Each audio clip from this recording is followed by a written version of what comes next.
ত্রয়োদশ জাতীয় সংসদ নির্বাচনকে কেন্দ্র করে আইনশৃঙ্খলা বাহিনীর তৎপরতা ও সক্রিয়তা পর্যাপ্ত নয় বলে মন্তব্য করেছেন এনসিপির মুখপাত্র আসিফ মাহমুদ সজীব ভূঁইয়া।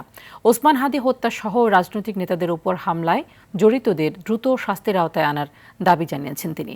বিকেলে রাজধানীর পুরান ঢাকা এলাকায় শীতবস্ত্র বিতরণ অনুষ্ঠানে এসব কথা বলেন আসিফ মাহমুদ। এ সময় তিনি আরও বলেন, এখনও কিশোর গ্যাং আর সন্ত্রাসীরা প্রকাশ্যে ঘুরে বেড়াচ্ছে। পরে শীতার্তদের হাতে শীতবস্ত্র তুলে দেন তিনি।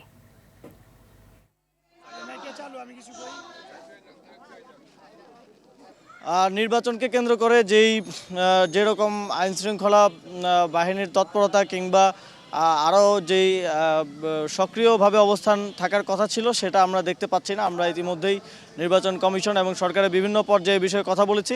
আমরা প্রত্যাশা করি যে আইনশৃঙ্খলা পরিস্থিতির আরও উন্নতি ঘটানো হবে।